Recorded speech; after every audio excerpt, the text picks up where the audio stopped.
for an adult audience. Loveline may contain sexually oriented content. Listener discretion is advised. Loveline with Adam Carolla and Dr. Drew. Hey, everybody. It's Loveline. I'm Adam. That's Dr. Who? Dr. Drew. Oh, relax. In the hizzy. Give me a break. I was actually looking forward to coming here tonight. Actually, I was hearing stories that you spoke kindly of me while I was gone, which made me feel very good. And I knew I'd hear none of it when I got here. I was delirious. I was like a plate spinner.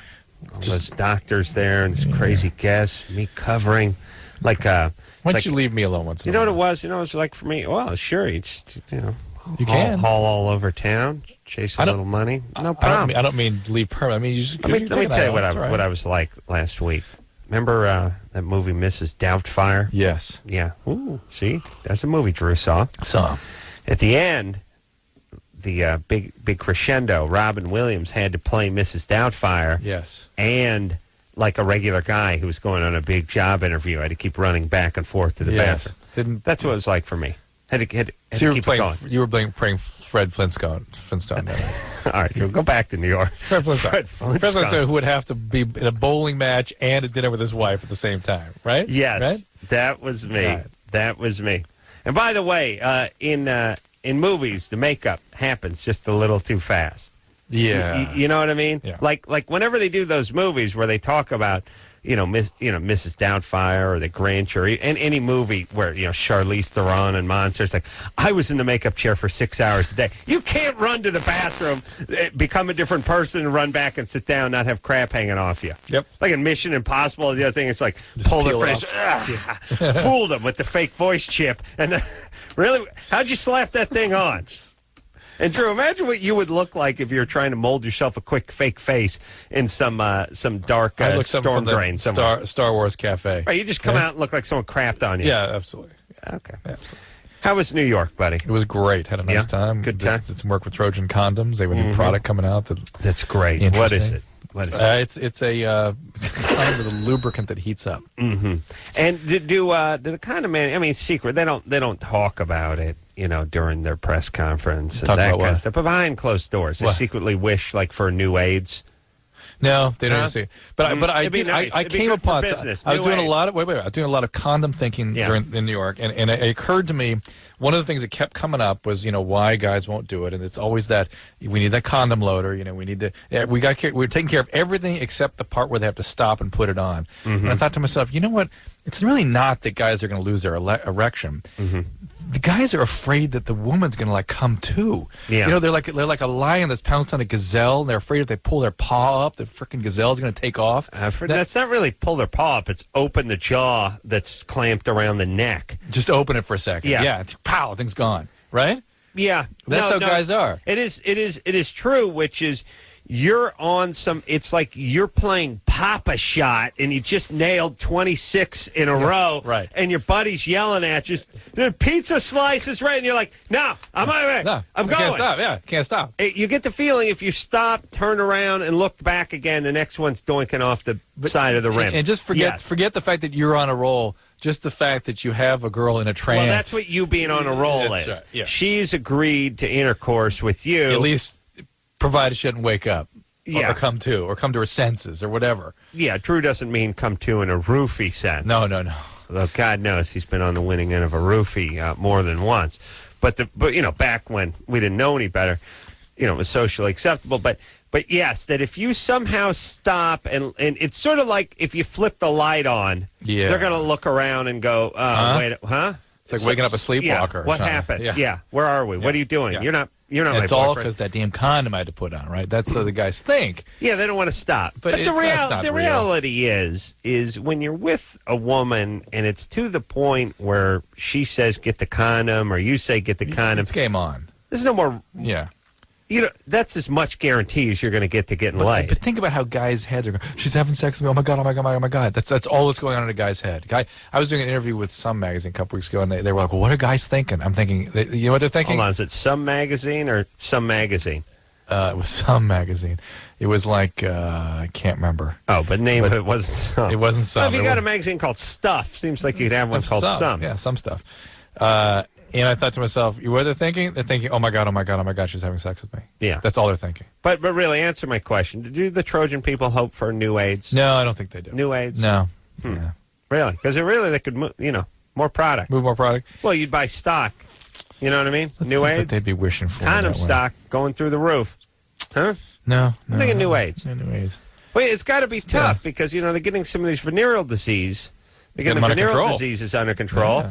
AIDS, they're getting a check on a little bit. Hepatitis, always nice. Always I'm sure they're hoping for like a hepatitis D or something. There is such a thing, a Delta, yeah. Oh, there is a Delta? Oh, yeah. What about an Epsilon? We need a G. Or a G. A Foxtrot or something. G. Yeah. All right. Did they have an E? It has an Epsilon, yeah. There's an Epsilon, too. Oh, really? Oh. Jesus Christ. Those hepatitis people never sleep. Back in the day, if you're lucky to get A, now it's going all the way to E. That's right. All different kinds of parts. They're like TV sizes. But I'm sure it's not because the Trojan guys have wished for it. I think they got their fingers crossed for a new AIDS. New AIDS. I'm trying to think what they are wishing for. New AIDS. Stephanie? And that's not an indictment of the good people over at Trojan. I'm just saying, hey, it's a business. At the end of the day, Drew, what? It's a business. At the end of the day. Don't kid yourself. It's a business. When they have growth, the public health is enhanced. See? Don't you hate jack-offs who give you that "don't kid yourself, it's a business" line about things that are obviously business? They like when they do it, too. Like, let me tell you, Pete, NFL is competitive as it can be, and as much as these guys are great athletes, it's a business. Yeah, okay, jack-off. Don't let them kid you. Yeah, don't let them kid you. It's a business. That's good sports talk. Don't let kids you, Pete. It's a business. Speaking of sports, guys, my kids were in the pregame show of the NBA All-Star game tonight. What the? Yeah. What were they doing? Did I tell you about that? No. They had a friend, a buddy of theirs, who had a father's godson, was the producer of the pregame show, and so they needed a bunch of kids lining the stage, giving high fives to the players as they came out. They were introduced. Your kids, what a downhill slide it's going to be when they're done with you. Living in some apartment in Van Nuys. One of them was working for Pink Dot. The other's writing a screenplay that'll never be made. And they're like, oh, we high-fived Karl Malone. Stephanie? Yeah. You're 19? Where was Karl Malone? Yes. He's injured. I don't think he made it this year. Yao Ming. They got Yao Ming. See? Yeah. What did they do? High-five Yao Ming's nutsacks? They couldn't high-five him. He can't get that low. He crawled over. He has to pay a dwarf to tie his shoes, He can't get to his shoes. Oh, yeah. It's good. I thought it was. You're right, yeah. Stephanie? Yeah. You're 19? Yeah. What's up?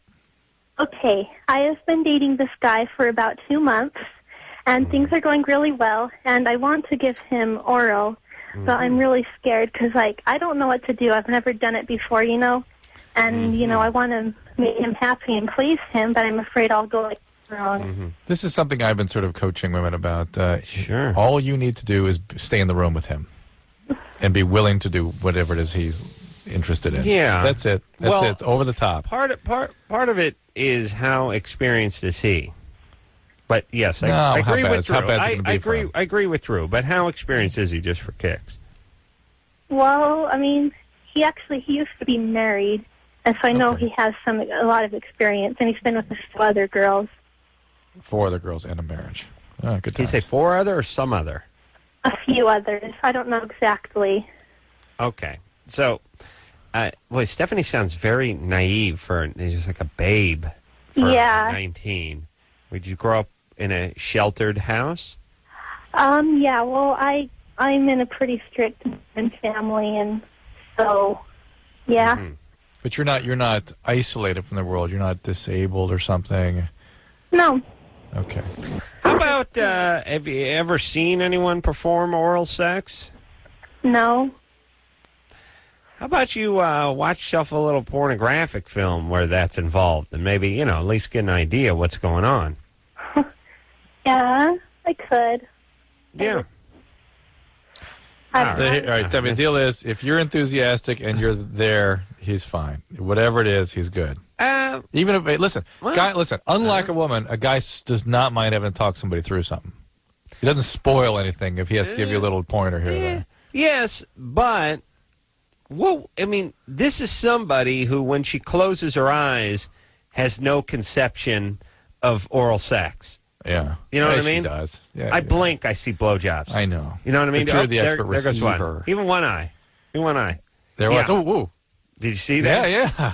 Wow. Nobody receives oral like me. I know. I've said it many times. Yes. A lot of guys brag about their prowess, how well they perform. No. How they bring a woman to climax, what they can do for a woman. Not many guys will have the confidence to really express how well they receive oral. Well, as you said, not many talk about what they can do for a woman. And you receiving it is the ultimate. It's ultimate gift. Ultimate gift, yes. Yeah, because they say that giving is better than receiving. So those who facilitate receiving, it's a higher giving, plane. Yes, it's got to be better. Yeah, I'm the next level up. Yeah. Chris, you want to see my technique for receiving? Sure. You've never seen it? Really? There it is. You're right, Chris. You okay? Overwhelmed, huh? See how that goes? Wow. Wow. It's you got to relax. Yeah, you're good at that. Yeah, I think my dad, must have been good at it. He pioneered it. Because they said whenever I used to see him, he was in sort of, he was on the sofa. That's where you guess you. True. That's what you fashioned your pose after. Yeah, I've just watched my dad all those years planning on the sofa. I say Stephanie gets herself a porno movie or hops on the internet, just takes a little look at it. But don't do that weird spit thing. I don't know when that came into vogue, but I don't go for that. What is that? Somebody decided about 6-7 years ago that the porn had to involve like long bridges of saliva and like spitting and stuff. So you know what happened? Porn was just porn for like 30 years, and then somebody said, we got to ratchet this up. Yeah. We got to distinguish ourselves. Yeah, okay. Sorry. Here's the way I wish they would have ratcheted it. Hotter chicks with bigger cans. But instead, they went nasty. Like, we got to get nasty, So chicks are going to get all these tats and piercings. They're going to spit on their hand and start attacking the guy's penis, like giving an Indian burn, just spitting on the guy's joint and leaving, peeing on him and stuff like. Hey, look, I didn't want to get abused. I just want to beat off. And here's the thing: hot chicks never out of vogue, never goes out of style. Like it's not like somebody's got to improve. Oh, we got a way to make watermelon better in the middle of summer. Nah, that's good. Just focus on good melon. Yeah. Focus on good melon. That's all you need to focus on. Yeah. That's it. Porn, don't change. Yeah. Just the influx of young hot chicks. There you go. Thank you. Kristen? Christine. Oh, Christine. Hi. Yeah. What's happening, Christine? You're 26. Yeah, I love the show, guys. Thanks. What's happening is that I can have orgasms when I'm asleep and like a dream leads up to them, but right. I have never had one when I'm awake with a partner or with myself. How you have a lot of experience? You had boyfriends? Yeah, I have one right now. We've been together 2.5 years. And I've asked the right questions. No, I was thinking Christine's my mom's name. Yeah. Huh? Is that weird for you? I was over at her house today, so I was thinking about that. I stopped paying attention. Okay. That's what he does when he hears the word Christine. He just I heard my mom's attention. name, and then I thought, I went over to her house for brunch today. Yeah, but doesn't that make you stop paying attention just hearing her? Yeah. Yeah. So what did she do? She just has answer orgasms. a question. Why do I got to answer every question? Does the boyfriend you answer. I answered questions all last week. Does he perform oral sex on you? Yeah. Sometimes. Sometimes. Well, I've gotten close, but it's never. I've felt very stimulated, both during intercourse and during oral or with his hand, but I've never gotten to where I know it's going to happen like I do when it's happening when I'm asleep. And it'll wake me up. Like I'll get really close and it feels really good, and I haven't. What are you doing during the dream? It can be either an erotic dream or just random, and it'll just kind of go into this kind of sexual thing.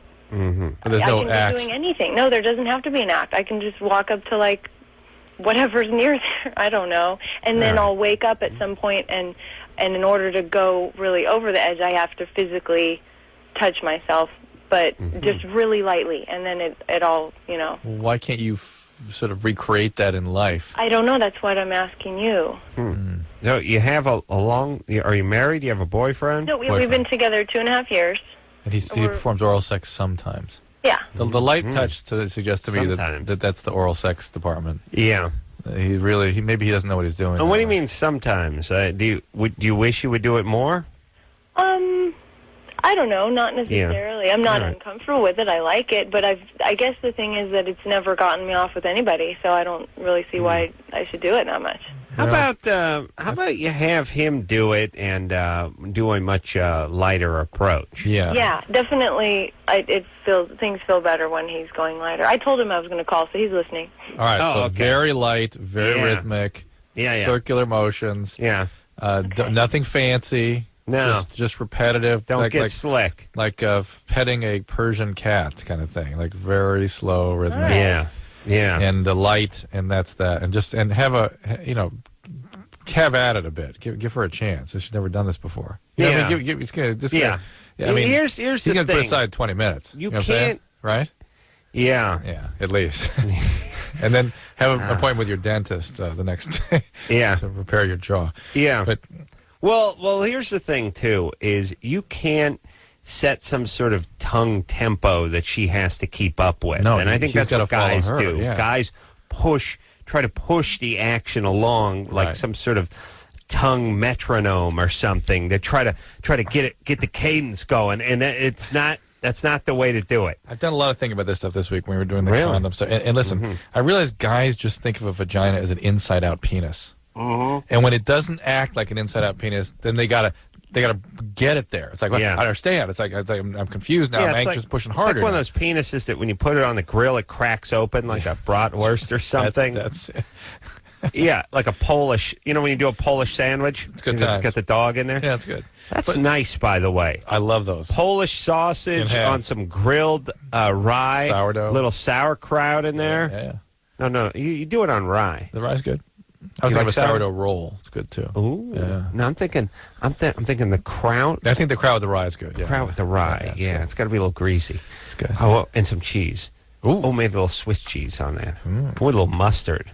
It's nice. Yeah. Nice beer to wash that down with. Let's go. Let's get out. we gotta eat. What were we talking about? You got Germany or Florida? Yeah, but don't push, fellas. Yeah, it's not doesn't work like a penis. That's the reality. It just doesn't. Right. A penis, you can't. Here's the thing about a penis. Penis is sort of like 382 strokes and something's going to come out of it. Or whatever the stroke number is for that male. Right. It's preset. It was God ordained that many years ago. And it's different on different days, different things, right. but it's set. Now, here's the thing. If you did a stroke a day over 300-something days, it's not going to work. But you put together a little pace, and if you pace it up a little bit, it's going to go that much faster. That's right.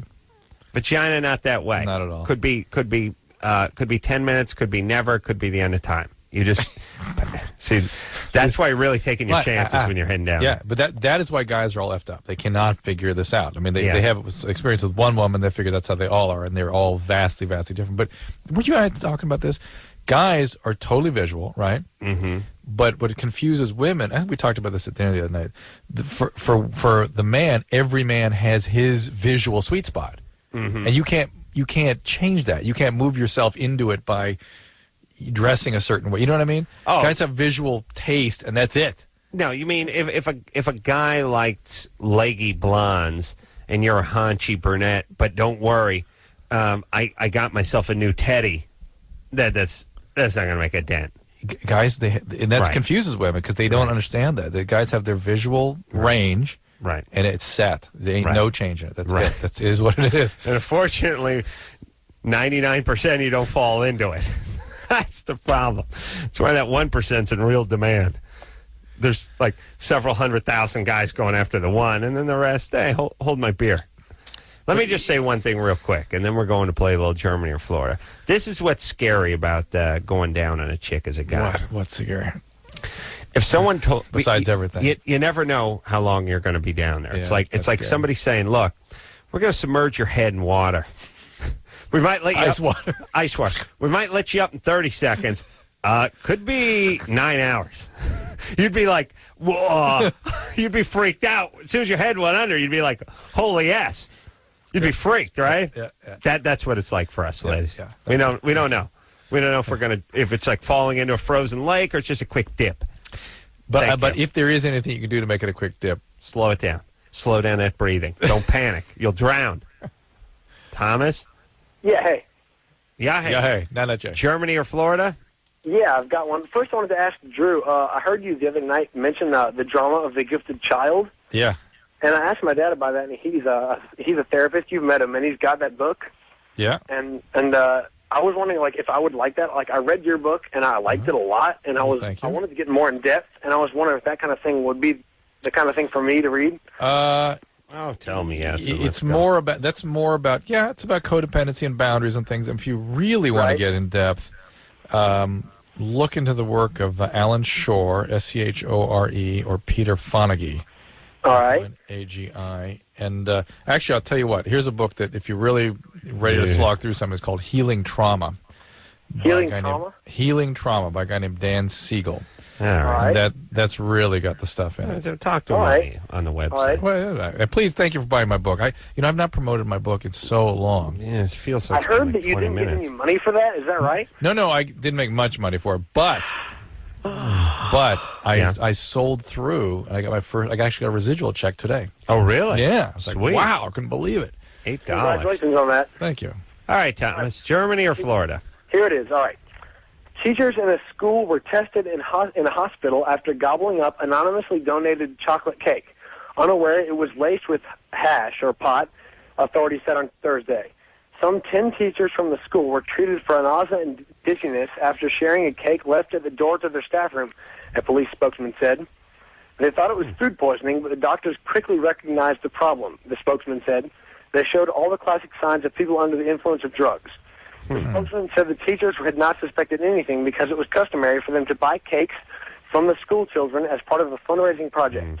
Blood tests and a sample of the uneaten slice of cake revealed it had been doctored with the drug. The teachers the way he's hiding the drug makes me think Germany. No, I was thinking Germany already. Yeah, I was thinking Germany from the beginning. I'm not sure They're why. The cake. They like cakes. Yeah. Cake made me think Germany. It's not a cupcake. It's not a donut. And people wouldn't.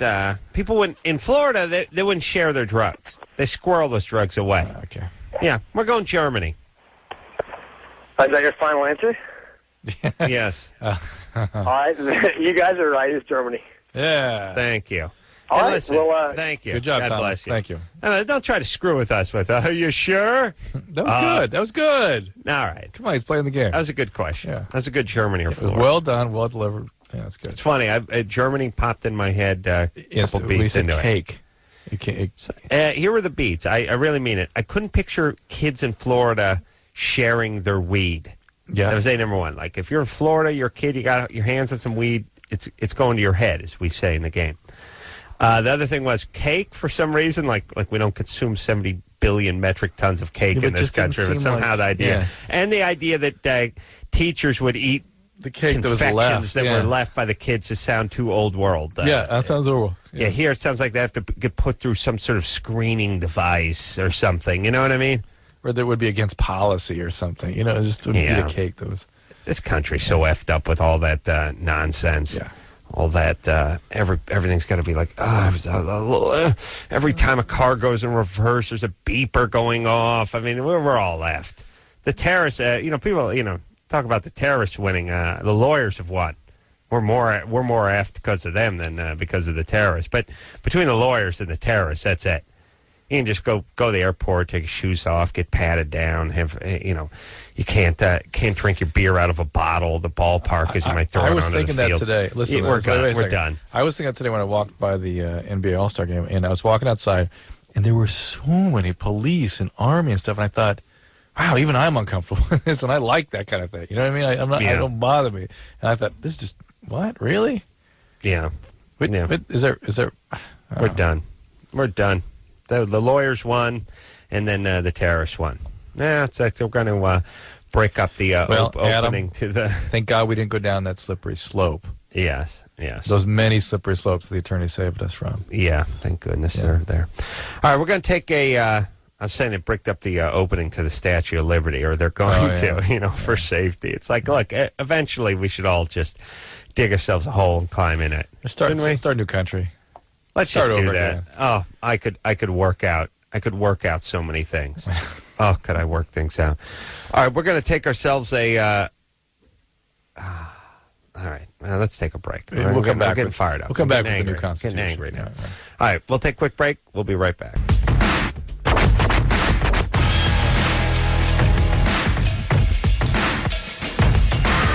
Hey, everybody. It's Loveline. I'm Adam. That's Dr. Drew. Phone number 1-800-LOVE-191. All right. Back to the phones we go. Yeah. What city is this up here? Burlingame, Vermont? I thought it was Burlington. I think there's a Burlingame. Ask him. I'll take it. Eh? No. What? What'd I do? You pushed 2. Oh, I pressed the wrong 2. There you go. Steve? Yes.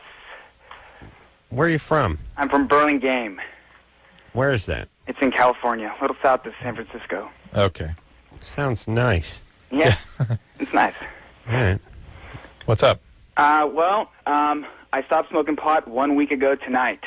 Yeah. And, I've been doing it for like 6 years. That's going to be rough. Man. That's going to be rough. And that will not work unless you do something to, for lack of a better way, treat the condition you've got. That's what I gathered from your book, which I read and loved. All right, thank you, Steve. Just check out MA. Just call Mary. You'll find 100 Steves there. People with your story, people who've been where you've been, people can support you through this. Because if you get what I was saying in the book, it really is other people that help us regulate and get through things. We certain things we can't do. I was thinking about this the other day. It's like having a trainer or a dietitian. If you you don't when you have another person there, you do it. Right. They give you support, and with this disorder, particularly the emotions and the misery and all that, you need to have other people there to help sort of regulate all that with you, because it just overwhelms. I understand, and that's part of the reason why I'm calling. I'm wondering how many meetings you recommend I go to per week. Well, I don't want to overwhelm you with that. You just go to one, you get yourself a sponsor, and you follow his direction, okay? All righty. That's all you got to do. Can I ask you one more question? Yeah. What about taking sleeping pills, prescription or over-the-counter? Is that like supplementation or? No, because you're withdrawing now, and the withdrawal can last a couple of weeks, and the sleeplessness is part of that. If you can get by with just Benadryl, like 25 or 50 milligrams at bedtime, that's great. What are you talking about? Which one is that? Benadryl is just an antihistamine, and it can help you sleep. It's over-the-counter. Really? Yeah, Benadryl. I thought the antihistamine zipped you up. Some people, but usually they put you down. Benadryl particularly puts you to sleep. It's the decongestants that pick you up. Decongestants, the Sudafed and all that. Okay, but Benadryl puts you down. And Steve, there are what form does it come in? A pill? Yeah, the capsule, 25 milligram capsule. For having congestion? It's for allergies, really. For allergies? Yeah. I thought that made people zippy. People always complain about that. All right, well, why don't you just get a sleeping pill? Well, that's the other thing, Steve. If you really, for a week or so, if you talk to a doctor who's used to dealing with this, there are medicines. Prescription. I mean, just go get a regular sleeping pill, like over the counter. Because you know what's in those over the counter sleeping pills? Benadryl. Hot. Benadryl. Oh, well, yeah, but shouldn't. Okay, but here's what I'm saying. If I want to sleep, and I don't have any kind of problem with antihistamines, should I be taking the antihistamine or should I take the sleeping pill? They're the same if they're over the counter. Sleeping pills over the counter is actually just antihistamines. All right, so if I got Tylenol PM or Tylenol PM, Simply Sleep or if you got Tylenol PM, I can't swear it for all the price. But if you got Tylenol PM and Benadryl, same thing. All right, but then there's a whole bunch of other like Sominex or whatever, just sleeping pills. Generally, those basically have Benadryl in them. That's basically what they are. Okay, but why not just get the sleeping pill if you're going to be sleeping? Why are you getting an antihistamine pill? Because that's what's in the sleeping pills. It's more expensive. It's fine, whatever. It's more expensive? Yeah, it's just a different way to do it. And it's harder to adjust the dose and stuff. With Benadryl, you take 25 or 50 milligrams, you're done. That's it. Really? Yeah. I'm going to try. I'm going to be angry when I come in, though. Something's going to happen. Let me look. I'll look it up on the computer. You'll look it up. The doses are and stuff. All right. But the fact is, because pot withdrawal can be pretty miserable, something like Klonopin or Librium, those kinds of drugs may be necessary. So. Hey, but good times. Good times, yeah. I went to the symphony last night. Yeah. Now, why did we both think of that simultaneously? I don't know. I was thinking about it. Yeah. How was it? Oh, it was good. Except a couple experiences. What'd you hear, first of all? I have no idea. Okay. Went to the new. I didn't even get a flyer or brochure or whatever. You on time? I didn't know I was looking at. Hauled ass, made it on time, and then did this. See, Drew's wife, and Drew scared me because first off, we went out to dinner last night. My wife and Drew's wife and me and another couple, And we had to cut out just a little bit early because my wife got us tickets to the symphony, which I've never been to, which I've always wanted to go to. And in the new big concert hall? In the new Disney whatever thing. It's a really great-looking, it's a beautiful place to see a concert. So I've always wanted to go, never have.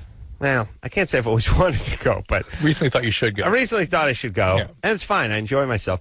And so I was talking to, it started at 8, and we were, like, eating dinner. It was, like, 7:30, and, it was going to be traffic and stuff. And so, I said to Drew's wife, what time do you got to... Oh, they start at, like, 8:04, 8:05. I figured it was, like, a concert. Concert says it's starting at 8. The band goes out on stage at, like, 8:35, 8:45 or something. I figured it'd be at least 10, 15 minutes. No, as it turns out, it's just a couple of minutes. And then the other scary part is you get locked out. Once they start, you're locked out until they take their break. So we're hauling ass. I'm running up the escalator. Get to the top of the stairs. There's some chicks there. It's like, oh, my God, Loveline Adams, great. I said, look, I know, it's tight, right? And she said, yeah. I said, but do I got time to hit the bathroom? Oh, yeah, you'll make the bathroom. Oh, no. Run in the bathroom, take a leak, start hustling back. It's like, that door shut. I was like, honey, really? She's like, oh, I'm sorry. And your wife's in there?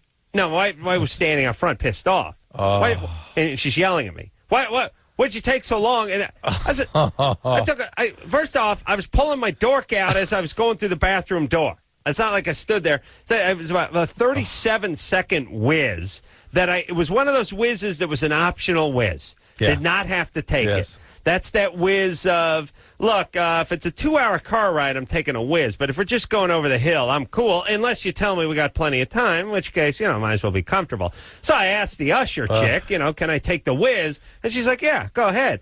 I figure she stands there every night, for the last 5 years. She must know what the thing is. She was very apologetic, which was fine. But just the idea that I didn't have to take the whiz, we got locked out. But here's the thing I was thinking about. First off, nothing hotter than a Asian fiddle player. You know what I mean? Playing that violin. Yes. It's very hot. Yes. It's sexy. In the evening gown and everything. The black purple, evening gown, and they're just going away at that fiddle. Very nice. Secondly, the conductor.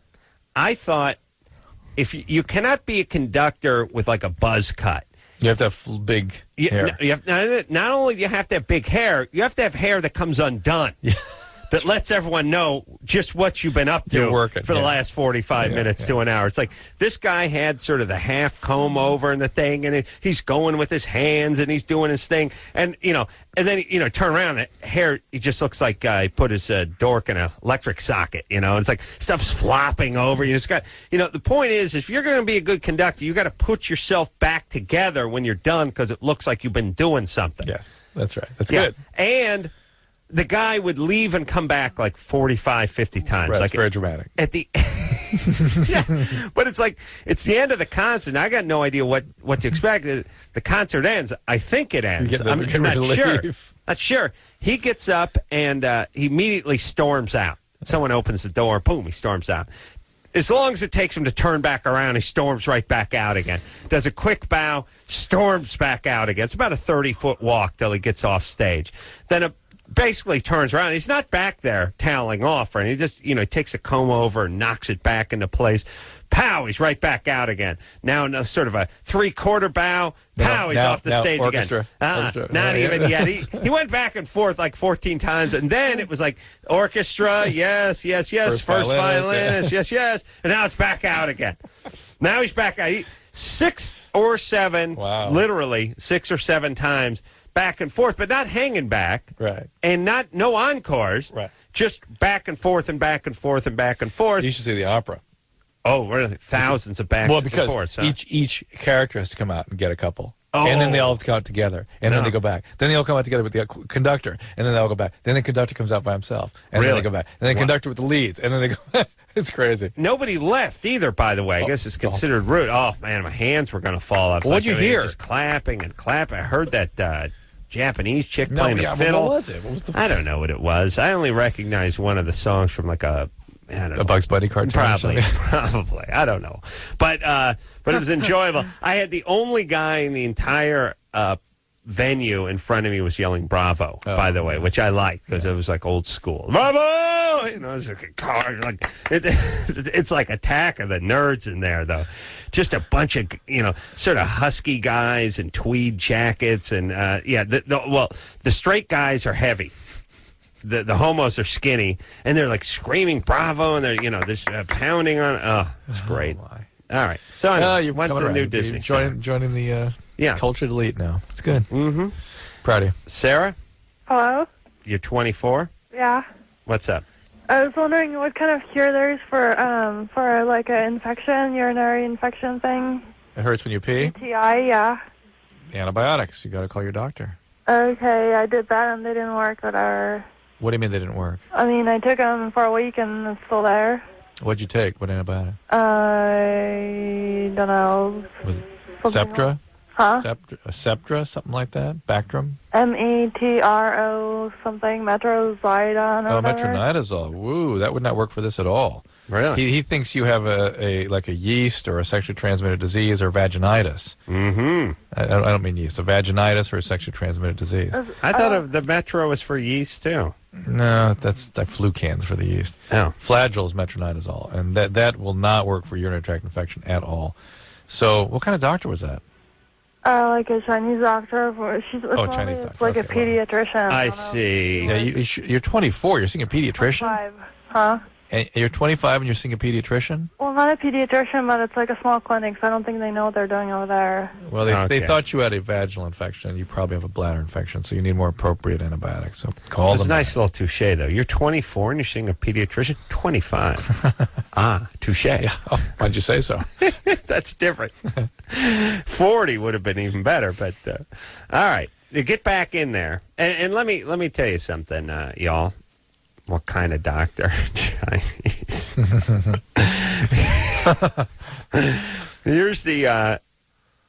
She's probably on a roll for my Asian fiddle player. Yeah. Very sexy. Very sexy. Young, too, usually. Oh, see, that's crazy. That's the whole thing about the orchestra there. The only ones under 25 or 30 are the Asian soloists. chicks. Yeah, she was a hot. And then there's the harp chick. There was 2 harp chicks playing the harp, and I think to myself, what gets you onto the harp? You know what I mean? Yeah. Like, how do you even... I don't think I even saw a harp in person before the age of 30. Yeah. I don't know what gets you onto the harp. Yeah. The other thing I like is the percussion guys. Guy just sitting there, he's got a triangle. He's bored off his ass. He's holding that triangle, and he's just holding it. Like 8 minutes later, doink, sits back down again, and I thought... Hey, that could be my gig. Yeah, because those fiddlers, I mean, they're working. They're losing 5-6 pounds and just body weight up there. They're sweating it off. They got towels everywhere. But the guy plays a triangle, and once in a while he puts that up and he picks up a drumstick and he whacks something once. That's a good gig. All right, we're going to take a little break. Screw's boyfriend, he can't get her wrong. Huh? Screw's boyfriend less because he can't get her off. Used to fake, now frustrated. Speak to young Heather. Surprise. After this.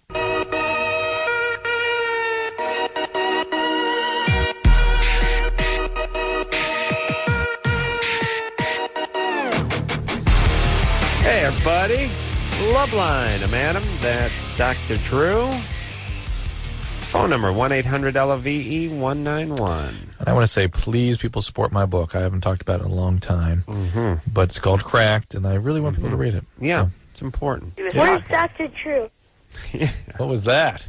Where is Dr. Drew? Oh, Drew, the show goes on even without you. So my kids asking for me, or what? We had Dr. Where's Dr. Drew? Dr. Alter in here. How was it? You learn anything more about genital reconstruction? No. I learned, I was calling him I was basically saying that his stock and trade was gender reassignment. Yeah. And, that was basically what he was known for. And he said, well, that's untrue. Oh. And I said, all right, well, when did you do your last gender reassignment? Today. Yesterday. I said, did you ask him about the three-limbed individual stuck in a four-limbed body? Oh, I yelled at him with that, there's a woman... What's the matter with you? it's retarded. You're like retarded. I told him that the woman trapped inside a man's body, like it's some legitimate, like a legitimate medical condition, like you have a parasite in you or something. Yeah, I mean, really, replace woman trapped inside. Put Elvis, put Napoleon, put Jesus an octopus, put Jesus Christ, put a giraffe. It's all the same, isn't it? You've made up something that doesn't exist and said it lives inside you and is looking to get out. Yeah, it's a giraffe living. I want my neck extended.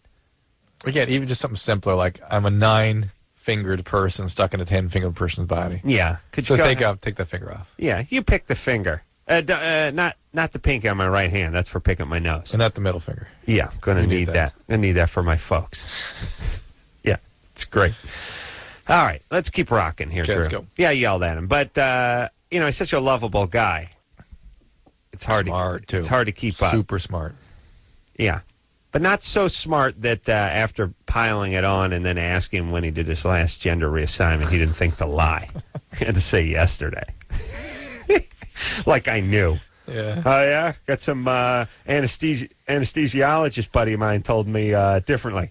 Like if he said like 2 months ago. Come on. I had to get some inside dope on him. Like help. All right. Heather? Hello. Hello. Hi, Adam. What's going on? What's happening, Heaths? Nothing. Don't call me Heath. I just want to tell you I love you so much, and you got me through puberty. Thank you. Yeah, my friend Kaylee is here, too. She loves you. I love you, love you. Yeah. Yeah. Nice. What is up, ladies? Nothing. I'm just having a little problem with my boyfriend. Lately, I don't know, we've been dating about 5 months, and recently I kind of stopped faking it, and it's kind of screwed up our sex life because now he realizes he can't get me off. He's all distracted, and he gets all weird. And, like, we didn't have sex yesterday on Valentine's Day, and, like, everything just sucks. So, I don't know. I guess I want some advice on how to make him feel at home. Well, a couple things. Whoa, a couple things. Hang on. First of all, at home. Are you sure this relationship is meant to survive? I mean, yeah. I mean, I really love him and everything. I'm in for the long run. And you understand by faking it, you're having done that now he knows you were faking it all this time? Well, now he does, yeah. He does. And that's pretty shattering to a guy. Now he does because he has a radio? Fake? I mean... Oh, wait a second. Hold on. How old is this guy? He's 18. 18. You guys been together for how long? About 5 or 6 months now. Probably almost 6. Okay.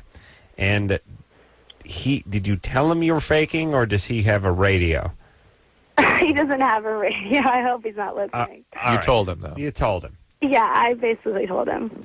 Okay, that's tough for guys to take. That's taking a dump in his punch bowl. But he'll never learn if I didn't say that.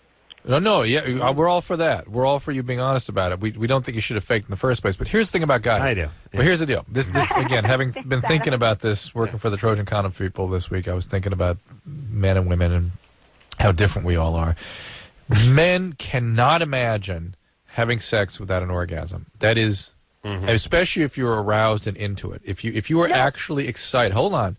If you are actually excited and it doesn't end in an orgasm, that we can't get our head around that, right? Mm-hmm. It's like no. The only way we can rationalize is, well, you're not into it, or you have a brain tumor. It's like we just can't figure it out. So his assumption is either you're not into it, which is bad times for him, or he's just got to figure out how to unlock the code. Right. And neither are likely to be the case. All right. So the answer is don't get pregnant. He can start easing himself back into a rhythm, but she almost sounds a little... I doubt she's ever had an orgasm. Yeah. She says she loves him, but she's also a little bit of a ball breaker. Oh, yeah. Heather's kind of hot, though. Heather? Yeah. You're a good-looking chick, right? Yeah, I am, actually. Yeah. Have you ever had an orgasm? Yes, I have. With a guy? Yeah, with my other boyfriends. Oh, he'll love that. Yeah. No, I mean... Listen, we don't think you're that into this guy. I don't think you're that into the guy. Not only do we think you're not that into the guy, but we think there's a little payback going on. No, I mean, I told him I can be happy when I don't have an orgasm. I mean, as long as I get to some point. But now he won't even have sex with me because he's scared to. Did he cheat or anything like that? I hope no. I don't think so. Are you mad at him for something? Not really. Not really.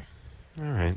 I mean, we've been fighting a lot, kind of, lately. All right. It sounds like that. We were picking up on that. There's a little venom in your voice. Yeah. There's a little frustration and like hostility, and that's why we're wondering whether you're really into this guy. Maybe you ought to just chalk this one up to experience and move on.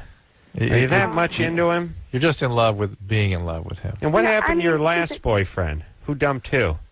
Who dumped who? Last boyfriend. He dumped me. Yeah. All right. Yeah. I got it. Yeah. Mad at guys. Just mad at guys. Yeah, mad at guys, and this guy's a little rebound, a little confidence builder. Not quite up to Heather's number, and Heather knows it. Heather's a good 8.5, but she was dating a 9 who dumped her. Yeah. And now she slid down to a 7 to try to build herself back up. She's done building herself up. She's a little angry, a little weary. Yeah. She's only bothered with him. You break up with him. Yeah. Don't do him any more favors. And he's going to cling a little, so hang on. Oh, boy. Right. We'll take a quick break. Drew, easy, buddy. We'll take a quick break. We'll be right back.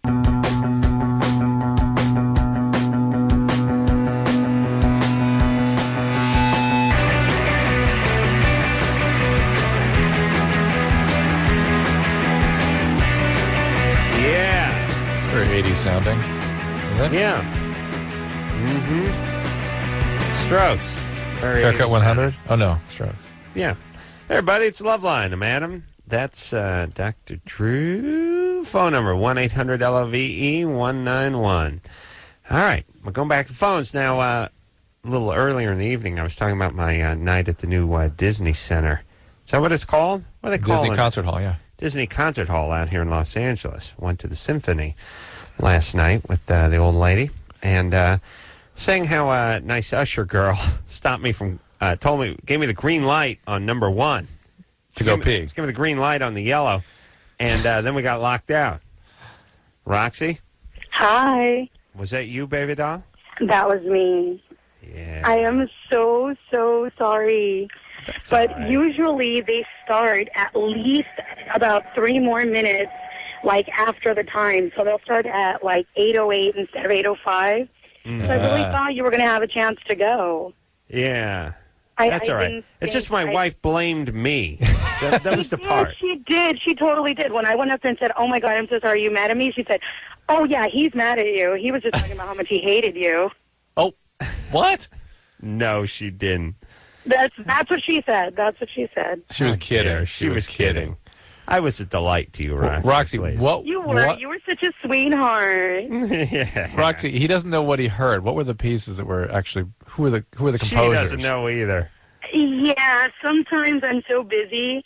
Who were they last night? Come on, I can't accept that. Listen, Angie or Chris over here doesn't know both our names. He knows me. I'm not sure you are. Roxy, you have no idea what the composers were last night? No, I don't. I'm so sorry. So disappointed. Really. Poor Roxy, apologizing all the way around.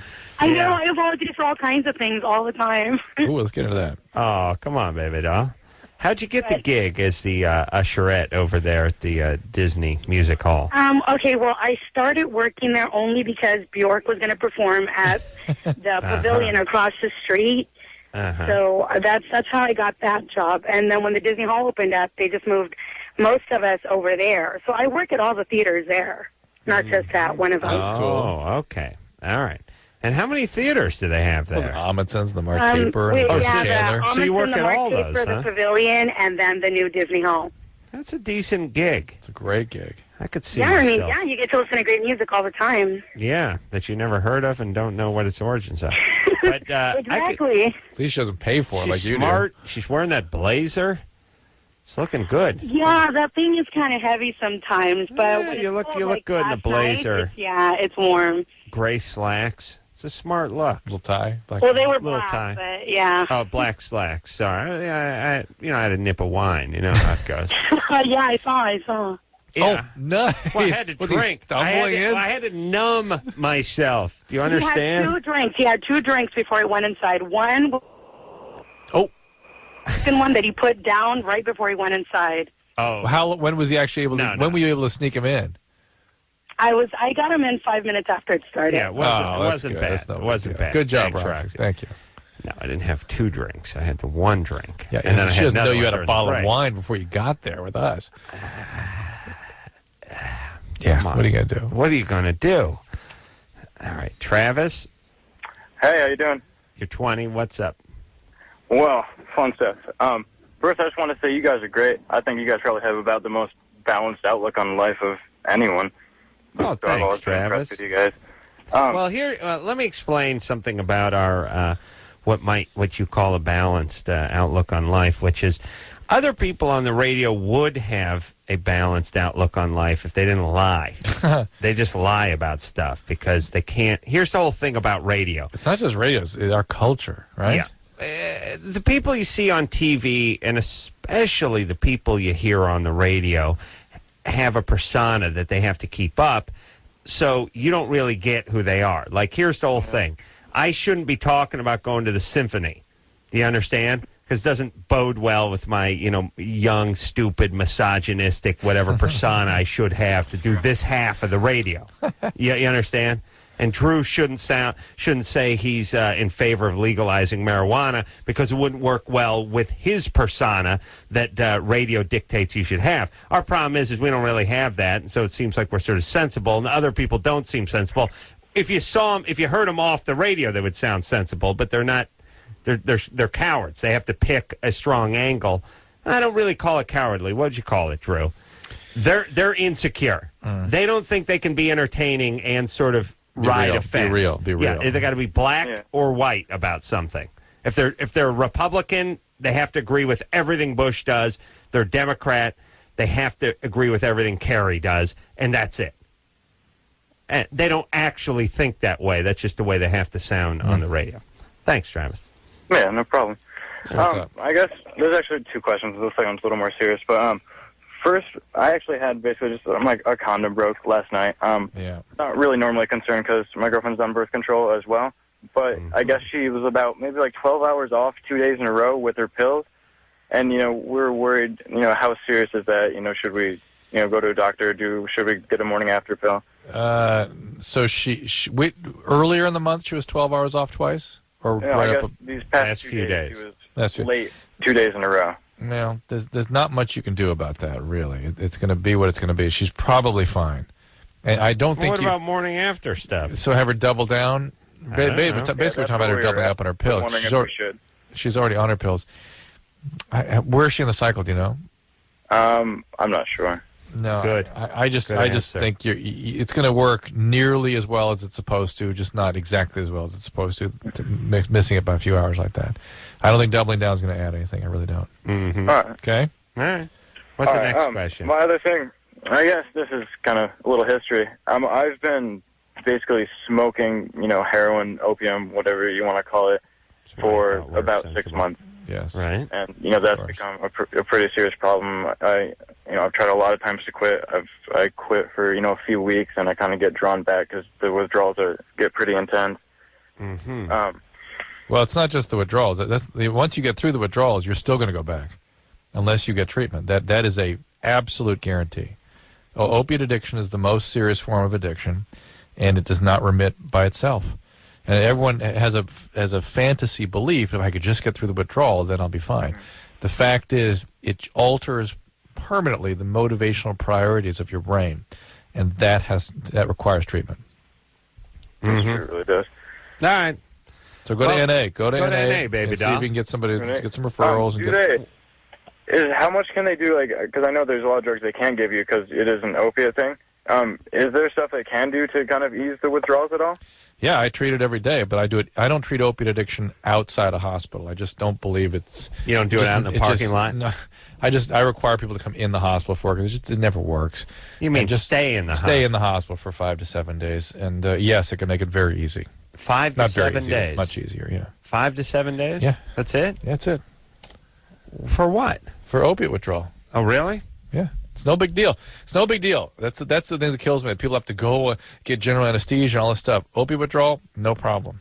Get you through it. But is there some sort of sober living or something they should go to after that? Oh yeah, they need. That's not treatment. That's just getting them through withdrawal. They go hang with you for a week and then it's off to the loony bin. No, bunch of guys chain smoking, putting stuff out in coffee cans. What is it, by the way, that these guys can't invest in ashtrays? You always see these guys, they're always sitting on the picnic tables. They got the trash, they got the coffee can, they with some sand in it and stuff. They never just have regular ashtrays. I don't know what that is. It's not cool. Ashtrays are not cool anymore. Those are from the 50s. It's such a volume of smoking that goes on. I think that's part of it, that the sheer magnitude overwhelm any ashtray. You can't have the Holiday Inn ashtray.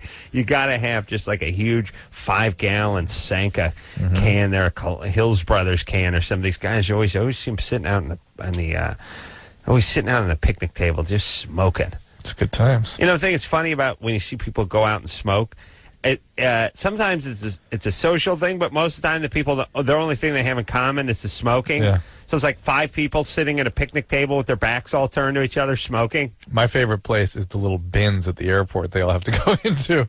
I love that too. They should have, they're constantly beating on kids not to smoke, Yeah. They really need to arrange field trips to the airport. Yeah, to see you can take them to the Vegas airport there. Look at it. They have it. It's really like a terrarium for smokers. Yeah. Like kids could come up, like don't feed them, Johnny. I got some extra honey roasted nuts. No. Have you seen that 60s gate terminal at the United where they've got the outdoor bin? Oh yeah, that's great. But at least that's outdoors. Yeah, but it's got high fences around it. It looks like a holding tank. I like the box. Yeah, the glass box. The glass box. You can just go in and observe the smoker in his natural habitat. It's great. Like they really should just throw like a tire swing in there, be like a monkey cage. And everyone's just sitting there smoking. Everyone's just walking by looking at him like loser. You're so chained to your addiction you can't even make it out to the curb, or you're getting onto the plane and you got to suck a butt up, And of course, now however much smoke you're taking in when you're smoking a cigarette, it's got to be 70 times as much. It's like firemen don't go into that kind of environment. Why do you have to light up in there? Yeah, go and take a couple deep breaths. That's a good point. Like if you're running low on butts, as a matter of fact, you just save some money. Break a filter off and just put it in your mouth and put like a funnel on the end of it. Filters in your nose. Two filters in your nose and then one with a funnel on the end of it, like a Dr. Seuss horn. You just sit there, just smoking everyone else's smoke. Yeah, it's great. I just love the glass thing, and there should just be a field trip. Kids should come up. They should line up. Take a look at the smokers, everybody. This could be you. It'd be good. Yeah. All right. And by the way, whatever's going around on that plane, I guarantee is worse than a couple of cigarettes from a respiratory standpoint. True. At the you're flying 18 hours into Taiwan. But some guys on the plane's got SARS. But believe me, there's something weird going through that plane. Whatever's going through that plane Every is worse patient going that I see that in my practice that ends up going to the Orient, to Asia, comes back with a respiratory infection every time they go. Well, they smoke. They're all smokers. Corey? Yes? You're 16? Yes. At least in Vegas, they have slot machines in the smokers thing, so you can sit there and sort of double down on two addictions. Is there a smokers thing in Vegas? Isn't it a smoking airport? No, there's no smoking airports anymore. Wow. I don't think there's any smoking airports in the United States, but there is. Vegas has the cage. Well, their cages are elsewhere too. There's some really there's some great ones. Yeah, some great ones. All right, go ahead, Corey. Hi, Florida I had a question for Dr. Drew. Yeah. And I was wondering if you knew of any weight support groups in Maryland. What do you mean, overeating? Yeah, correct. What are you coming in at? About 250, and about 5'11". Mm-hmm. And you're 16. Yes. Are your parents big? No. They're not. Well, my mom is, but my dad, he was in the Navy, so he's not like huge, but I mean he's average. Kerry, you're overthinking everything. You got everything all figured out. The Navy doesn't. Listen, remember Gilligan's Island, the skipper, fattest guy in the island. He was in the Navy too. He was in the Navy. That's right. Captain in the Navy. Skipper. Whatever. I don't know what the hell he was. He was drummed out for hitting a guy with his hat. True. What happened to people hitting people with their hat? Not they so don't wear popular hats anymore. Okay, they don't wear hats. All right, so Corey. Yes. Let's talk about your diet. You eating a lot? Well, actually, me and my dad are starting up this Body for Life program to hopefully that will help me lose some weight. All right, that's a good program. play football and all. How does that? You do play football? Yes, I do. How does that program go? What do you eat? It's just an exercise. You eat 6 meals a day, and it's basically you try and eat as many or you try and even out your protein and carbs. So you try and get the same amount of protein and carbs, and it's a pretty reasonable diet. A lot of exercise, a lot of cardio in it. All right, and the other options are get a dietitian and have them follow with you, or go to OA if you wish. But I don't think it doesn't sound like you need that kind of thing. You're a big guy. I know what you're doing. What position you play in football? Tackle. All right. How small do you need to get? Well, it's not how small. I'd just rather. I just want to lose some weight, so that's fine. I guess I'd have more confidence because later on I'd like to go into the Marines. All right. This is all going to take care of itself. Yeah. This is what you call baby fat, I bet you. Yeah, and listen, they'll take whoever rolls into that recruiter's office. Like we have a very stringent test. You're in. It's like the smoker's pen at the Vegas airport. Like, here's what you need to get in. Feet. That's how you get in.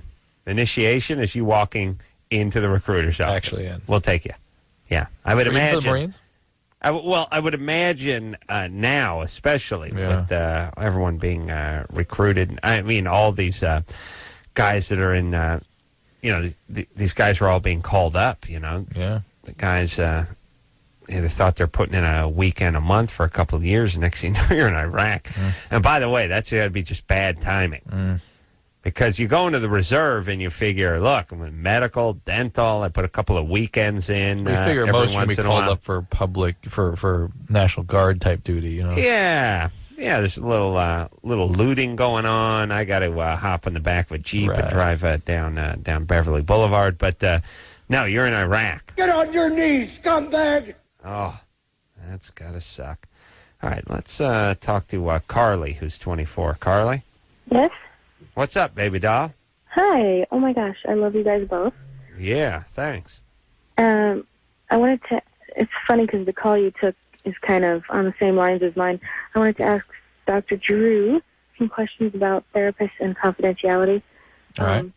I wanted to talk to one about, I guess, an eating disorder, and I just didn't know if they thought something was life-threatening. Could they get outside help and commit me to a hospital?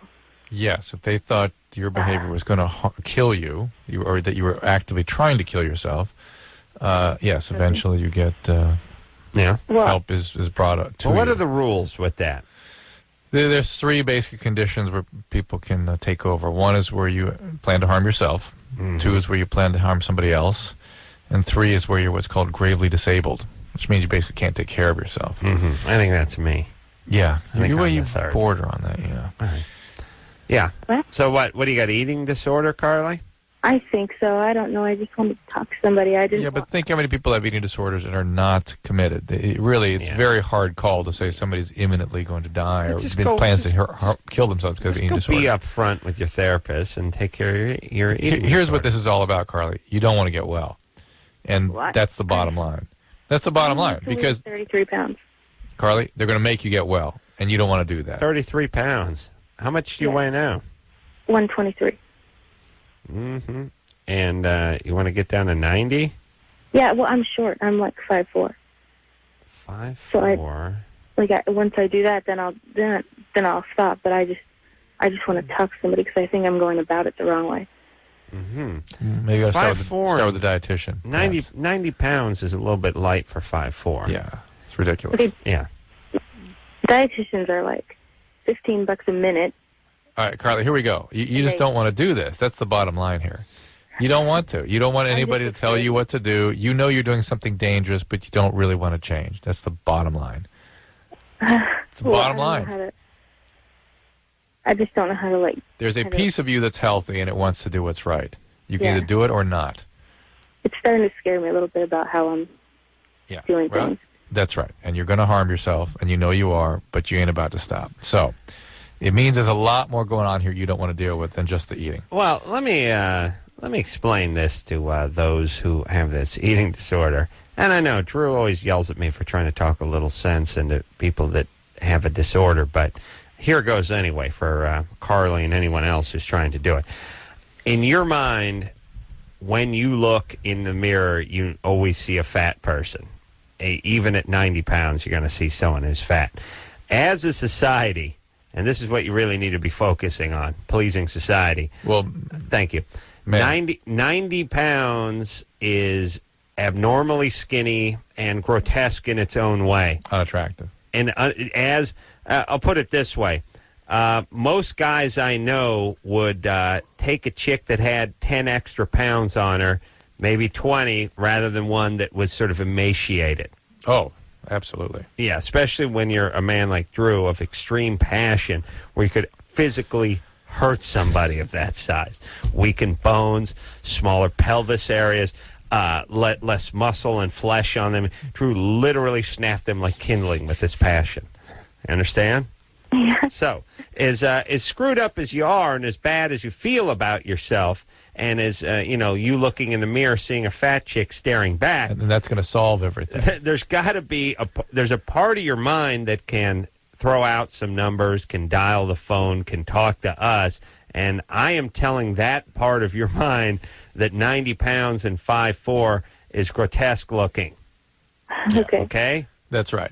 But that this decision to make things good and to manage your feelings by correcting all your problems with weight loss, that's the bigger issue here. There's something really going on there. Mm-hmm. Yeah. That's, but good times. Good times. Good times. Sure, Yeah. Of course. All right. She's got should she just start with OA or something, or what should she do? No, she needs a professional in her life, either a dietitian or therapist, whatever. No one's going to force her into a hospital with the way she's thinking at this stage of the game. Mm-hmm. And, start taking direction. It's all very simple. No one can force you to do things you don't want to do, but there's a lot more going on here than you realize. Speaking of eating, by the way, and oh my God, I swear to I've been effed in the A by this. Literally the last two times I went out to eat, which is we went out to eat. I went out with Drew last night. Was that last night? It was last night. Wanted the prime rib. The reason I wanted the prime rib is because the last time I went out to dinner to a different place a week earlier, ordered the prime rib and was told it was a mistake. It was not on the menu. That shouldn't be on there. Now, here's the whole thing about ordering, everybody. Man, when you see something, it is a visceral, primal reaction. I mean, when you think about ordering food, and especially when you're hungry, and especially when you're not at the falafel joint. You're at a place that has, 40 different types of meat. You've been looking forward to it all day. You're looking forward to it. But, I mean, even if it doesn't matter if it's fish, if it's pasta, if it's chicken, whatever it is, you taste it, in your mind. You taste it, you want it, and you sort of lock into it a little bit. Yeah. And when you have the discussion with the waiter/waitress about it and then make your decision, even if it was between this one and that, it's between the T-bone and the prime rib. Once you establish one, when they come back and tell you we're out of it, it's like you're ready just to pick up and go home. Yeah. Like it's devastating. The train has left the station at that point. It's just gone. Yeah. And whatever comes after that is fine, but it's not what you wanted. I'm not going to be a drama queen and say the night has been ruined by that. But you did say that. You said that last night. Yeah. Maybe I did. Maybe not for radio, but you actually said it in person. That may have been the wine talking. But the point is it is substantially cut into the evening. And the waitress sold it to you with all kinds of extra sort of descriptions about you want the cut. You want the end cut. That's usually horseradish, cream horseradish. End cut's a little well done. And it goes well with the center. Cream mushroom. And then spinach goes with it. I said, well, I don't like the end cut because it'd be a little dry, but I don't want the pink center. She's like, well, we'll give you a center cut. And we'll toss it on the grill for a minute. We'll cook it up. We'll heat it up less. Oh, yeah. And I'm picturing that horseradish sauce and stuff. And then they come back. And here's the thing. Timing on that's key, too. When you come back and you don't got that prime rib, you need to come back. You need to have an offering, first off. You can't have that, FYI, out of the prime rib, get over it, and let's pick something else. No, here's what you need. I need, listen, Adam, can we talk? Yeah, what's up? It's an emergency. Not here. Not here. Let's come into our debriefing room. We go out to the car. Smoke cigarettes. What's on your mind, baby? out of the prime rib. Oh, hold on. Shh, easy. No! I start climbing out of the car. Adam, no! Don't do anything stupid. You take it out on yourself, man. Okay. And we talked about other meat options, and I brought this in. Yeah, that's what I need. I need to be debriefed. Like I need that. You know what I need? Like the counselors that were waiting at the school after Columbine. Yeah. I need that group. I need that team to come out. Then you need some compensation I get, like, too, right? Okay. Now this is what we're talking. We're talking. Look, we're knocking $10 off the T-bone or the fillet. Yeah, and it's good. And then you need to be debriefed. Yeah. That's just the intro. That's to get you on board. Yeah. And then it's okay. Here's how it has to go. Yeah. Hey, Adam. Good news and bad news. First off, good news. You're getting $20 off. Anything you want. Anything you want. Except the prime rib. But, I swear to Christ, all you got to tell me is we're going to throw in one more stock of asparagus, and I'd probably be happy to give you an extra dollop of sour cream on the potatoes. Something. That whole, we're out. Get over it. What's next? There should be lawsuits against restaurants. They should have to just give you the... And it's not even... Here's the whole thing. And we got to go to break, Drew. But here's what I'm saying. It's got nothing to do with money. It's being let down. It's easing you in. It's easing you out of the letdown. Yeah, like if you said, look, we're out of the prime rib, we're going to comp all the sides tonight. You go, huh? Yeah. The reality is they could say... And you just tip them twice as much. This is Rita. She's a massage therapist. Yes. She's going to give you a rub down. Now, during the rub down, I got to have a conversation with you. I was devastated. And, the food was great, but the whole... I just spilled water on the whole time I'm eating, it's like, this could have been prime rib. And I would argue, being out of the prime rib is not like being out of the salmon. No. This is a visceral. This is fat and horseradish and burnt flesh. Yeah. It's a ritual, too. All right, here we go. Breaking. All right, we got to take a break. We'll be right back.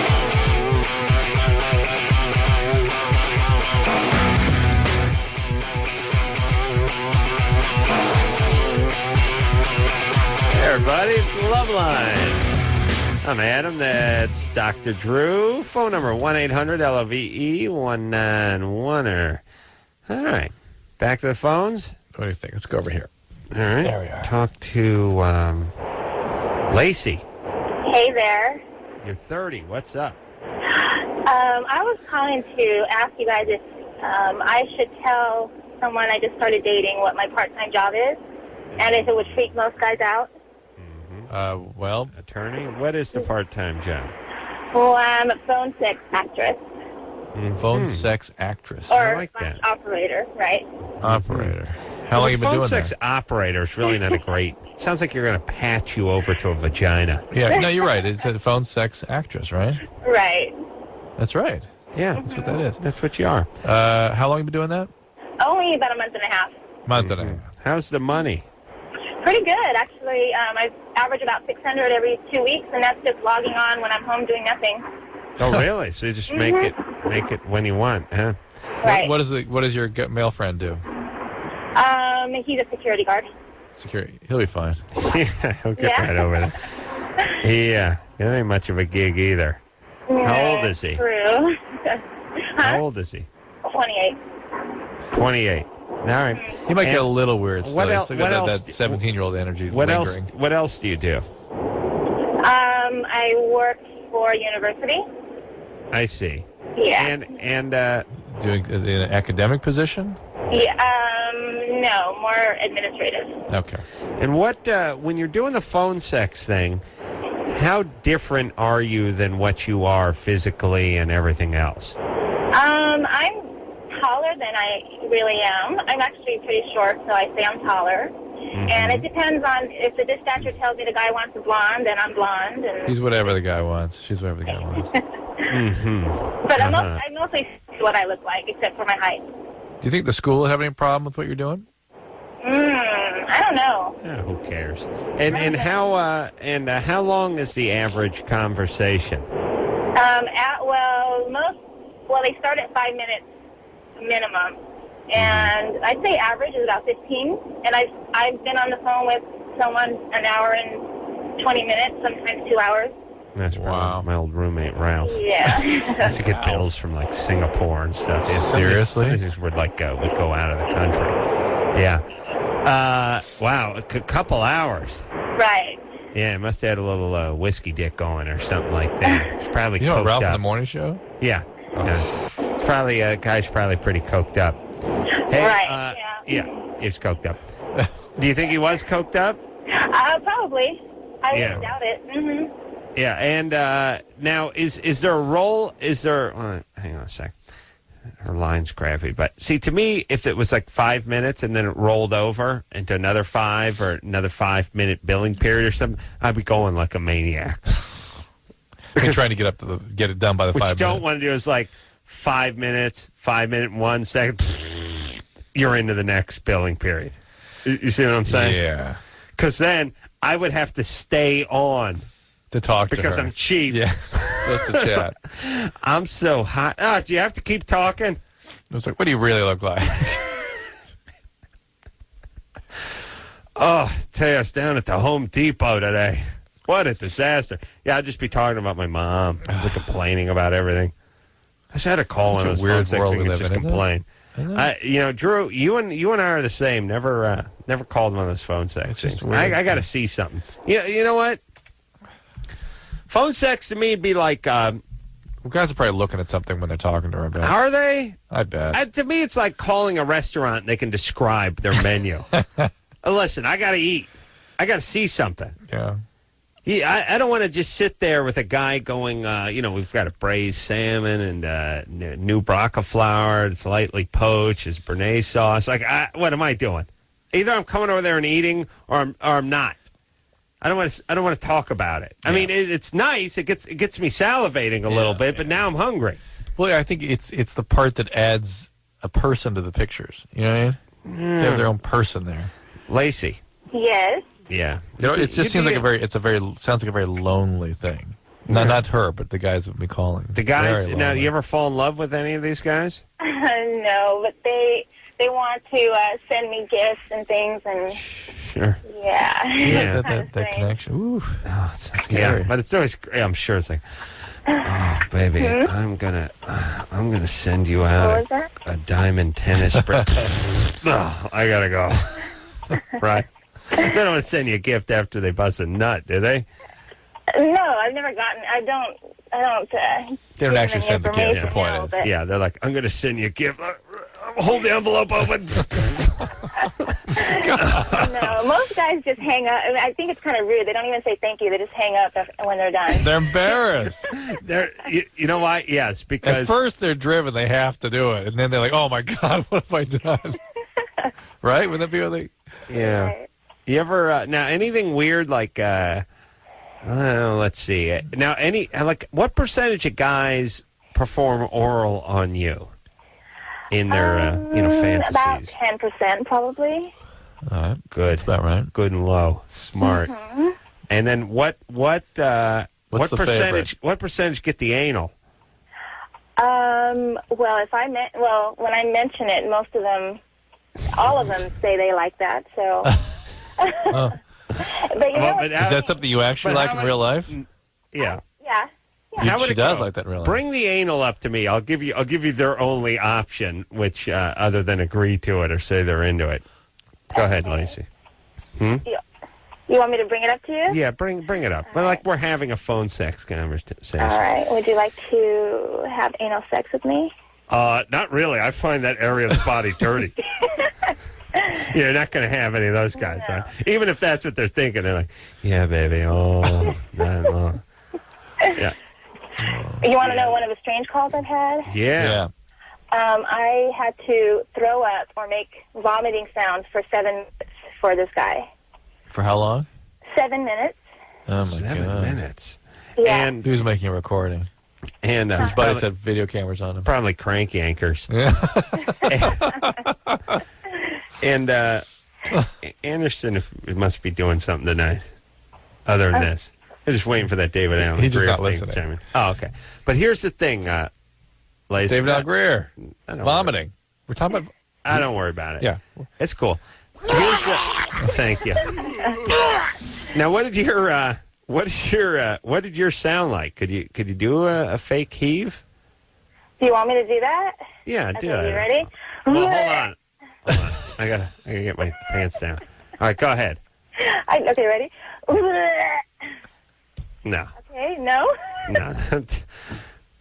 I could not beat off to that.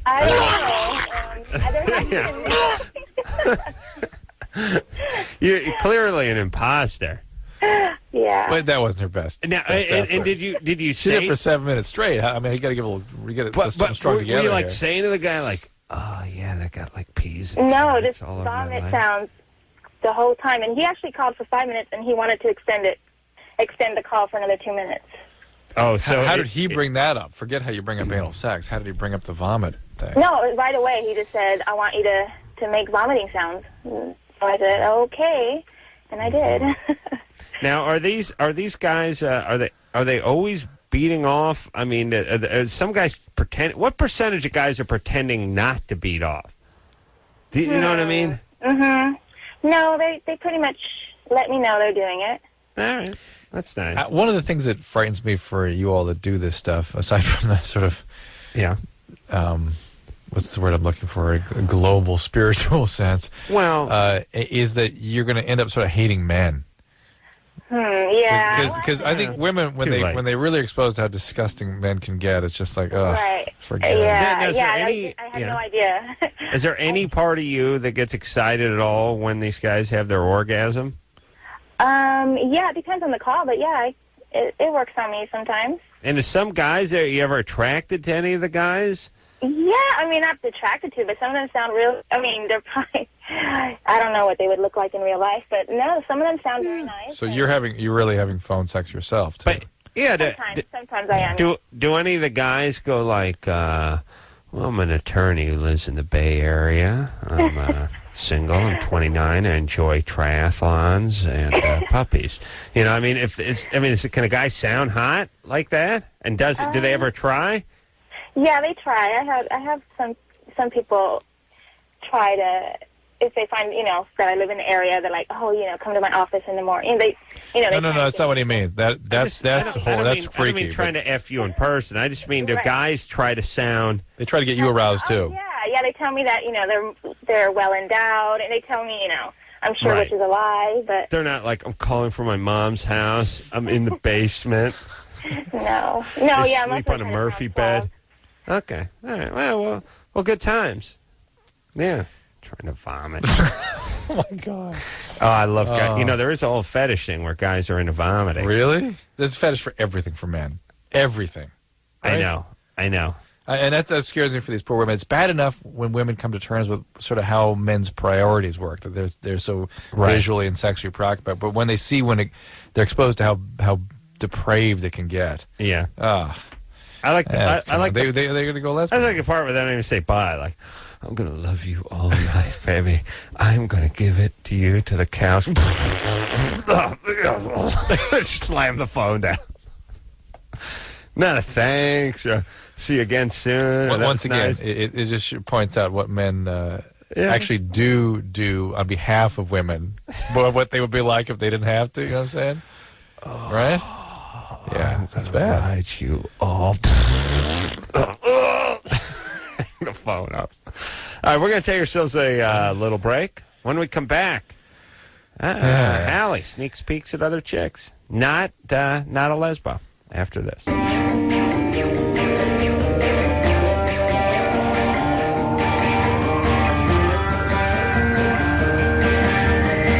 Hey, yo, Loveline. I'm Adam. That's Dr. Drew. And right back to the phones, Drew, because this show, it's not about me. Yeah, it's about phone sex operators vomiting. Yeah. That's what it's about. Oh, what guys can beat off to. Yeah. What can't they beat off to? That's almost a rhetorical question. It's almost philosophical. Yeah. I'm not sure that can be answered. I like to watch chicks in high heels vomit while they step on rodents. Yeah, this is like, how big is the universe? Yeah. I'm not sure we can get to that. Well, as I've said many times, it takes all kinds. Boy, it does. Hallie? Hey, what's up? Is it Hallie? Yeah, what's up? Good times. What's up there, Hallie? You're 17. Yeah. Mm-hmm. Here we go. Yeah. Yeah. Hi, sorry. Here's a kiss of death. Once in a while, I just belched up more garlic. No, please, God, no. Once in a while, I try to take a sip off of something after asking somebody. Like, here's the thing. If I say to somebody, what's your question or how's it going, and don't take the sip, they'll answer. If I say, how's it going, what's up, and then start to take a sip, they won't talk. Yeah, I was like, huh? They know I'm taking a sip. See? Yeah, see how that works. I've seen it. You will, too. I've witnessed it. Go ahead, Hallie. I have a question. Mm-hmm. Is it normal for me to be attracted to girls, but not really? Like, okay, I always look at, like a lot of my friends always have low-cut shirts, and I'm always looking at them, and I don't get turned on or anything when I look at them. I'm always looking at them. I don't know if I'm, like, sizing them or something. I have no clue. All right. That's what you do. Well, first off, women look at women like car manufacturers look at other cars at the auto show. Like, there's competition. They got to size things up. They're sizing things up. They might talk a little smack, but they got to go over and kick some tires and look around a little bit. They may see a car they like. They can appreciate it. They might see something they appreciate. They might realize it's not going to land in their sweet spot, but they may appreciate it. And it may let them know that if they're ever on the same drag strip as this car, it may be time to turn off or to do, or gather up their other friends and shun it, put it out of business. This is competition. Yeah. Women look at other women as competition, and the thing about your competition, if you think about it, you study more than anything. Yeah. I mean, if you're in the NFL, you watch films of the team you're going to play next. I mean, if you're a boxer, you know what I mean? It's like, how hard would you study this guy who you're going to fight next? That's right. And it's sort of, if you look at that, we never really talked about that. Whereas women, it's interesting that women have an appreciation / fascination with the feminine form, and it would make sense. Well, there's a sexual component to it because it is sexy, and they can see it as such. But that's part. It's like saying, "Wow, this guy's tough." That I'm going to have to get in the ring with. Right, it's like appreciation. This chick is sexy. Yeah. I'm going to have to put my sex appeal against hers. Yeah. Whereas guys have no interest in our guys. It's like we're watching it, but we're not going to get in the ring with this guy. We got our own stuff to do. And we never really thought about the fact that, well, we always knew women checked out other women, and we always knew women looked at other women, especially at certain ages, like 2 through 70, as a competition. But maybe part of the attraction is part of that competition, or maybe one feeds the other, or that's the origins of one. Again, because our brains work so differently than a woman's, they'd have to really kind of tell us. Well, ours work. That's where ours work differently. And again, as we've said earlier tonight, by working. There's a broad spectrum because women, some are under more of an influence of estrogen, some have higher testosterone levels, some progesterone, and then influenced by each differently. Right. In a different system. So it's got to be nice, though, for a chick. If you think about it, you don't have to be lesbian. You don't have to be bisexual. You can just be a sort of youngish chick or not, who's sort of into her, her sexuality a little bit. You go to the locker room at a gym and walk around. It's not, you could do worse. It's not bad times. Yeah, I mean, you don't have to. They don't have to see the old guy with the scrotum hanging down. Oh, we got to go to the Y in Burbank and see old man scrotum shooting pool, getting the bridge out. Yeah. Got to get the bridge. I swear to Christ, there's a certain thing that happens once. Well, the first thing is once you pass 65 and you're in a gym, you think that it essentially is a nudist camp for you, or it's your personal. It's your personal space, shower that other people may be working out in or going through, but it really essentially it's a nudist colony for everyone over 65, and you got no job. So here's the deal: you get done working out. You're flying, you shower, you step out of the shower, I'm still sweating because the shower was so fast. You hurry, you're getting dressed, you got to get out. There's always somewhere you got to go. These guys, they're parked out there. They're nude, they're shooting pool, they're hanging out, they're talking at the 1 foot up on the bench, the other down on the terra firma there. On the scrotum. The scrotum keeps growing and growing.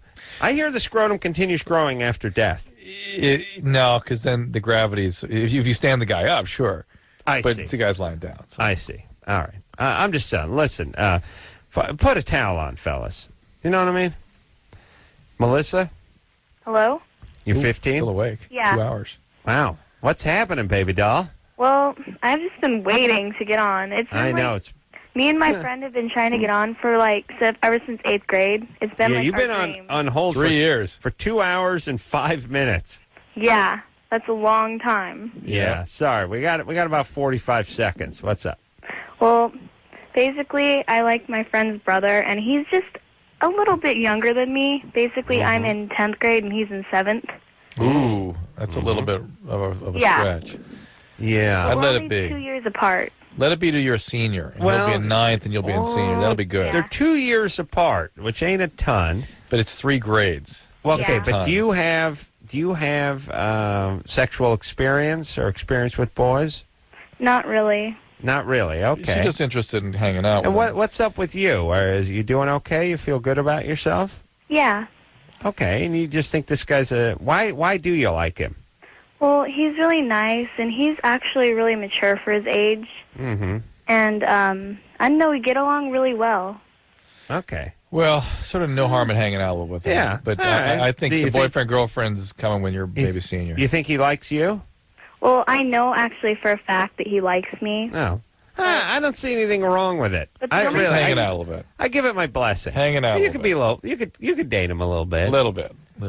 7th grade. A little bit. Okay, a little bit. All right. We'll take a quick break. We'll be right back.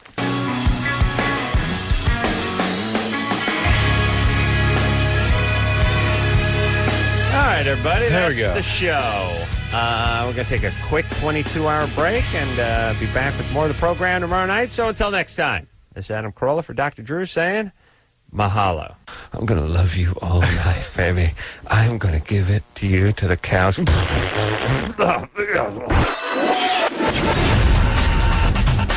This has been Loveline. The opinions expressed on this show are not necessarily those of the staff, management, sponsors, or this station. The producer for Loveline is Ann Ingold. Loveline is a presentation of Westwood One Entertainment.